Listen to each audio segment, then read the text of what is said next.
you began from English production in French theater. Yes. And now English play, American music, and Russian actors and Russian singers and Russian text. Is it problem? No. No, it's not a problem. It's an interesting experience, but all these works in the theatre are very international. Things travel all the time. It's of course more normal in an opera to have a mixture of languages. The language of one culture sung in another. A Czech opera sung by German singers in a Russian theatre. It's more unusual probably with a play or a musical, but it would not really make sense to do a musical written in English because there's so much dialogue. This is really a play with songs, so it's very important that this is done in the original language, I think. Thank you very much. All right. That was great. Very good.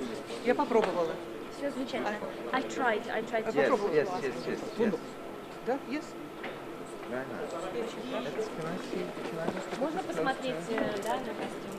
Еще вот здесь вот такой. Yes. It may be unusual for the young singers to have more experienced actors, but it's unusual for the actors to be on the stage of the Mariinsky Theatre, so where the young singers have already performed. So I think everyone is working together in a very harmonious, interesting way, to me. But of course I am not Russian and I don't speak Russian, so I am handicapped in terms of the nuance of what is going on. But I have now, because we have two casts, I have seen the parts performed quite differently by the different casts, so I have now a better understanding of the way Russian actors work.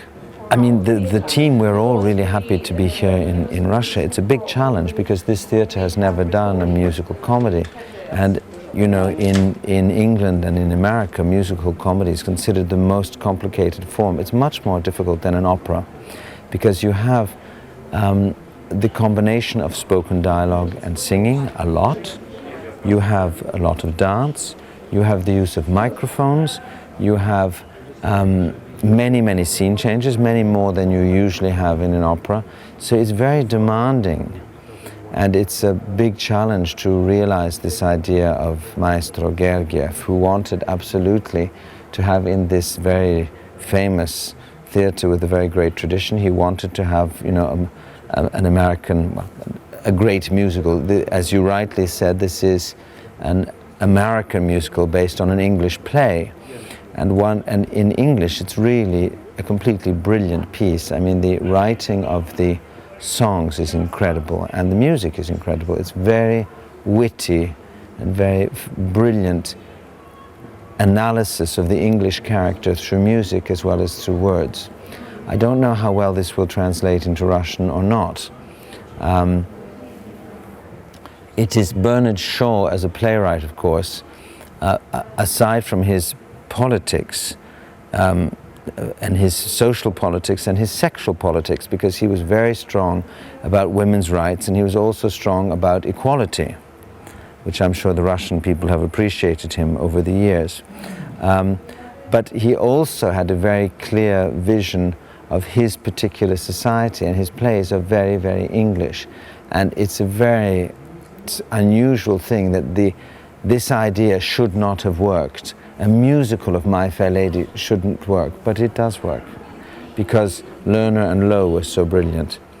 So my team, Tim Hatley, who designed the sets, and Anthony Powell, a very famous costume designer who made many films, including a film of Nicholas and Alexandra, and the choreographer Lynn Page with her assistant Rebecca, who's here, and my team.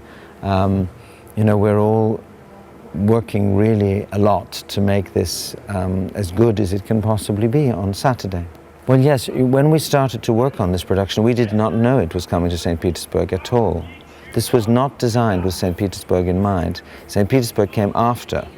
But I was interested because very often My Fair Lady is is done as what I call a brown musical. Very often when they make London, they make it always brown and brick and dark, and I didn't think that was right. I wanted something very light, because a great deal of London is also white. The Kensington, South Kensington, Belgravia, the buildings are all painted so much white after Palladio, as you say.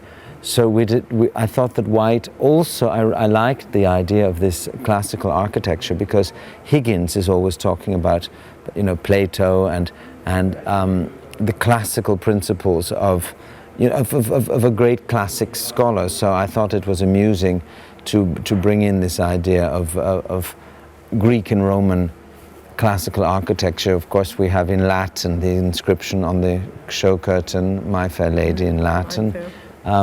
Which is a joke, really. So then, of course, it turns out to be, yes, it's like the Yusupov Palace, this interior, but a lot of this,